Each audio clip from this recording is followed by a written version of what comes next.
ఈరోజు టాపిక్ ఏంటి అంటే భార్య నోటి దురద ఒక భర్తకి ఎన్ని కష్టాలు తెచ్చిపెట్టింది అంటే జైలుకి వచ్చే పరిస్థితి, ఆస్తులు సీజ్ అయ్యే పరిస్థితి వచ్చింది.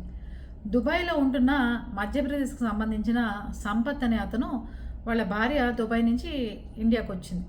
వచ్చిన తర్వాత ఆవిడ్ని రిపోర్టర్లు అందరూ అడిగారు, అమ్మ మీరు దుబాయ్లో ఎక్కడ ఉంటారు, ఏం చేస్తుంటారు అంటే, మేము దుబాయ్లో చాలా ఉన్నవాళ్ళం, బాగా కోటీశ్వరులం, మా ఆయన దగ్గర 40 కేజీల బంగారం ఉంది, మాకు రియల్ ఎస్టేట్లు ఉన్నాయి, అంత బంగారం ఉంది, ఇంత డబ్బు ఉంది, అంత హౌస్లు ఉన్నాయని తెగ చెప్పేసిందట మీడియా దగ్గర.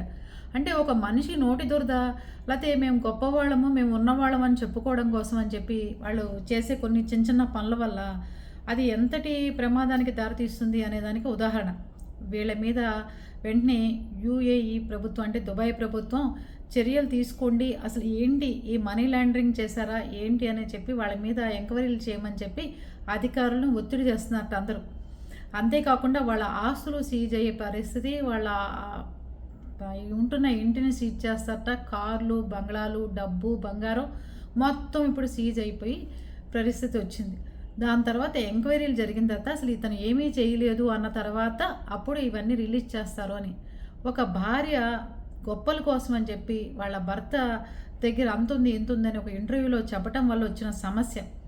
అంతేకాకుండా ఆయన చాలామంది భారతీయులకి మంచి ఉద్యోగాలు ఇప్పించట, రియల్ ఎస్టేట్ చేసేట, చాలామందికి పాపం ఉపాధి కల్పించారట ఆయన సంపత్. కానీ వాళ్ళ భార్య చేసిన నోటి దురద వల్ల ఆయనకి ఇంత పెద్ద ప్రమాదం వచ్చింది. అది అందుకని ఎవరు ఎలాంటి వాళ్ళు, ఎవరు ఏది ప్రమాదం ఎట్నుంచి వస్తుందో, మనకి ఇంటర్వ్యూలు చేశారు కదా, మన అడిగారు కదా అని ఇన్ఫర్మేషన్లు అన్నీ చెప్తే అది ప్రమాదానికి దారితీసే పరిస్థితి ఎక్కువగా ఉంది. భార్యలు నోరు కొంచెం అదుపులో పెట్టుకుంటే బాగుంటుంది.